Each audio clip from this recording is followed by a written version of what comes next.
Lesson 8.2, Simplifying Rational Expressions. First, let's discuss the difference between a rational number and a rational expression. A rational number is any number that can be written as a fraction, and this includes fractions, integers, and decimals that end or repeat. They cannot have 0 as a denominator. A rational expression is a fraction with variables or expressions as numerators or denominators. So essentially, it's a fraction with a variable in it. So for example, you can have 4 over x, 3x minus 4 over 2x plus 5, or even something more complicated. So as long as it has a variable in it and it's in fraction form, it's a rational expression.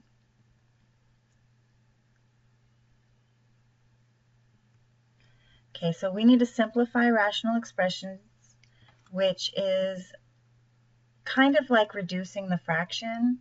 So when we reduce a fraction, we divide the numerator and the denominator by the same number. That would be the greatest common factor. Sometimes we can see the largest number right away. 12 and 18 both divide by 6. So I divide them both by 6. And I get 2/3. Sometimes I may not see the largest number. I might look at 36 and 54 and realize they both divide by 6. And I'll get 6 over 9. And then I realize that these both divide by 3. And I'll get 2/3 again. So sometimes you have to divide more than once, and then 6 and 3, which would be 18, would have actually been the greatest common factor. Here I can divide both sides by 9.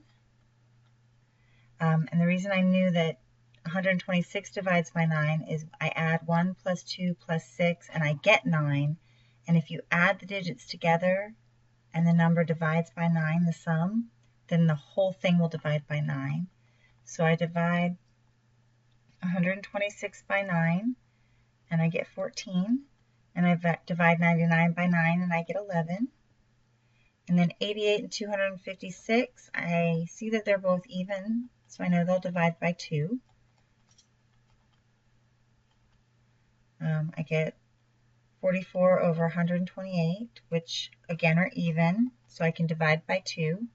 And I'll get 22 over 64, which are even, and I get 11 over 32. So sometimes you may have to do multiple divisions, but if you just keep dividing until you can't divide anything else, and you're simplified.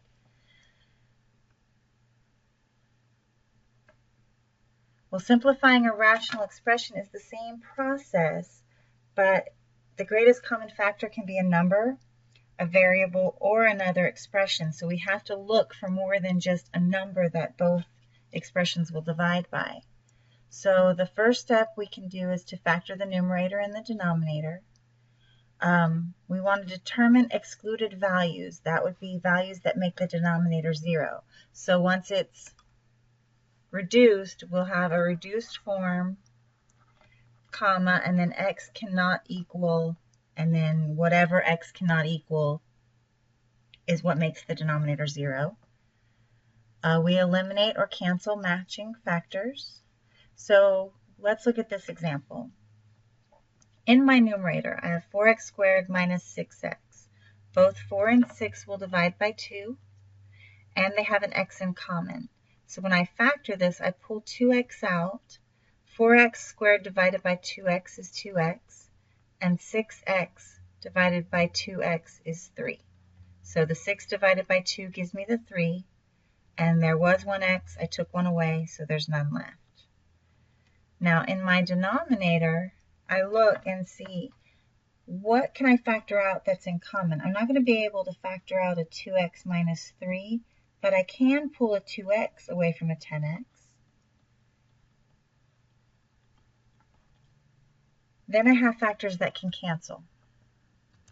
So I'll cancel my 2x's, and I'm left with 2x minus 3 over 5x squared. Now, a common mistake that I'll see is that someone will try to cancel these x's. This minus makes it impossible for these x's to cancel. I can only cancel products, not sums or differences. So this will not cancel any further. So this is my reduced form, or the most simplified form.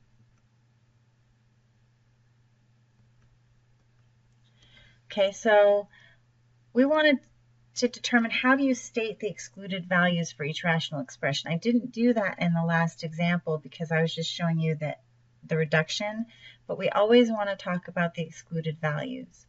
So our first step is we're going to set the denominator equal to 0, and then we'll solve for the variable.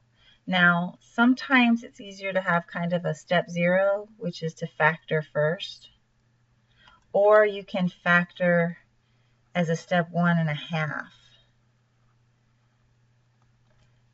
This is sort of an either-or situation. So I have x squared plus 8x plus 12. I'm going to set that equal to 0. I need to factor this, and we used our big giant X format to factor before, so I'm going to use that. I need two numbers that will multiply to make 12 and add to make 8. Well, 6 and 2, 6 times 2 is 12, 6 plus 2 is 8. So I'll have x plus 6 and x plus 2. So x plus 6 equals 0, x plus 2 equals 0. That would give me x equals -6 and x equals -2. So my excluded values, x cannot equal -6 or -2. If x equaled either of these numbers, that would give me a 0 in the denominator, which would give me an undefined expression, which is not allowed. For number 2, I'm going to set 4x to the third equal to 0. I'll divide both sides by 4, and I get x cubed is equal to 0, which will give me x is 0. So in this one, x cannot equal 0. X can equal any other number, but not 0. Why don't you go ahead and try this one? We'll start with setting it equal to 0, and then go ahead and try to factor it and determine what values for x will make this undefined. So go ahead and pause the video, and then after you've solved it, unpause and check your answers.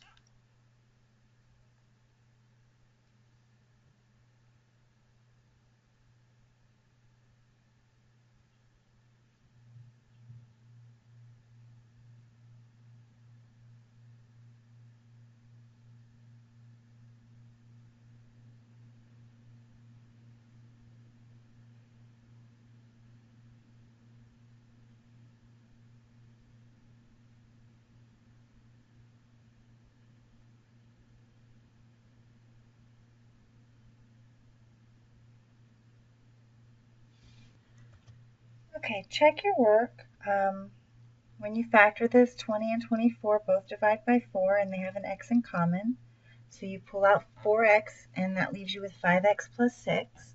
Setting each of those equal to 0 and solving, I get x is 0, or x is -6 over 5. So these are the excluded values for this expression. Now, looking at number 4, 70. If there is no variable in the denominator, there are no excluded values. So we can just write no excluded values.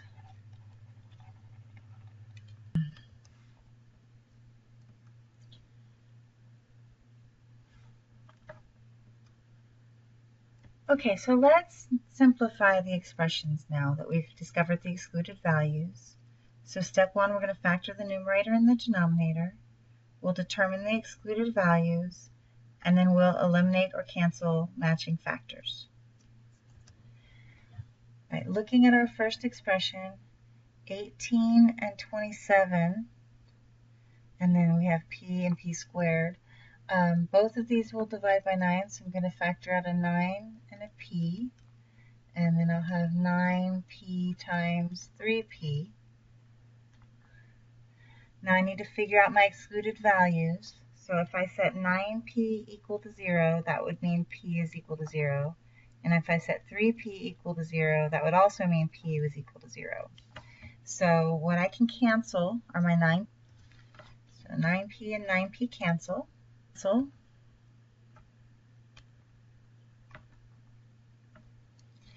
my 5's will cancel. And I'll have 4x over 7x minus 13. X cannot equal negative 13 over 7. Why don't you go ahead and try number 7 before we get to number 8. Just try number 7, pause the video, and see if you can factor it and also find the excluded values. Don't forget those. And then when you're finished, unpause the video and come back and check your work.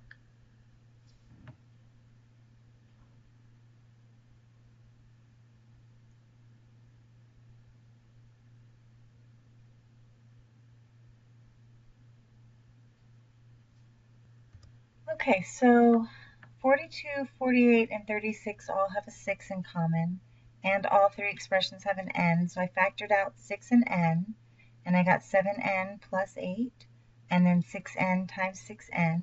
My 6n's canceled. 6n, they're both 6n's on the denominator. I set that equal to 0, which gave me n equal to 0, so I have 7n plus 8 over 6n, but n cannot equal 0. Now we want to look at number 8. I'm going to need to factor both my numerator and my denominator. So I'm going to use two big giant x's. I have plus and multiplying. In my numerator, I need to multiply to make negative 27 and add to make negative 6. So I need two numbers that if I multiply them, I'll get 27, negative 27. That gives me a 9 and a 3.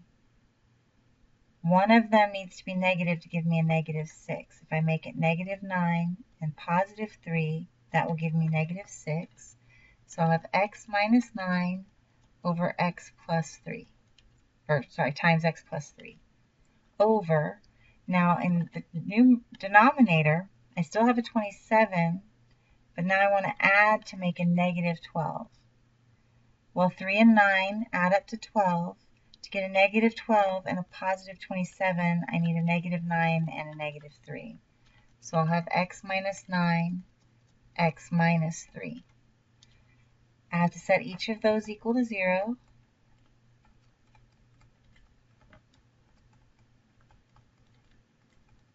And solve them.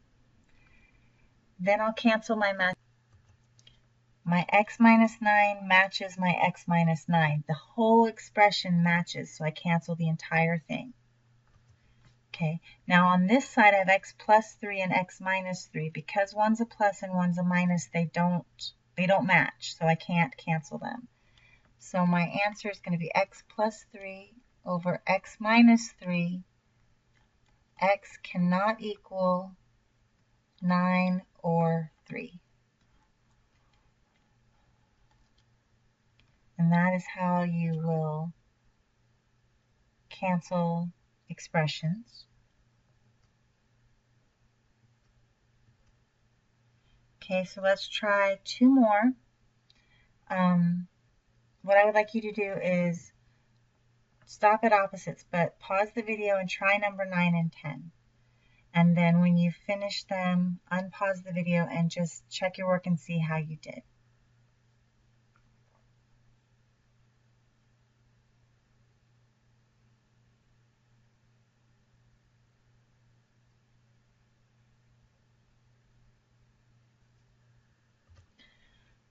Okay, so I factored m squared plus m minus 2 into m plus 2 and m minus 1. I factored m squared plus 12m plus 20 into m plus 2 times m plus 10.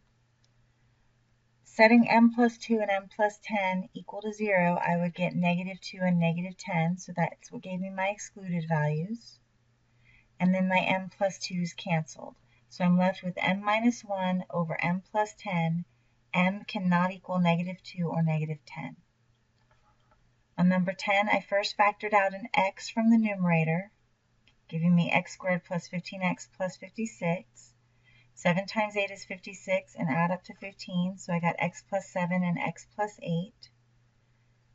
Then I have a negative 56, so I need a negative 7 or a negative 8, but I wanted a negative 1 here. So that's where I got my negative 8. My x plus 7's canceled, which left me with x times x plus 8 over x minus 8. And solving for x, setting each of these equal to 0, I got x cannot equal negative 7 or 8.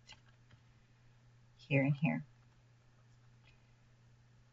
Now, opposites.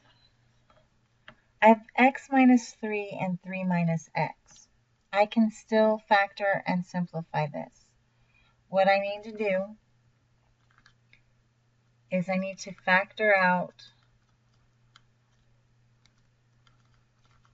a negative, and that changes the signs.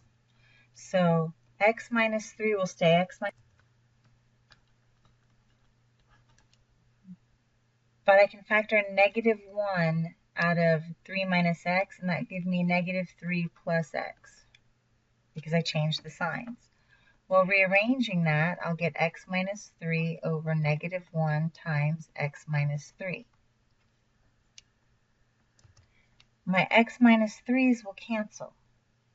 Now, when this happens and everything cancels, that gives me a 1 in the numerator.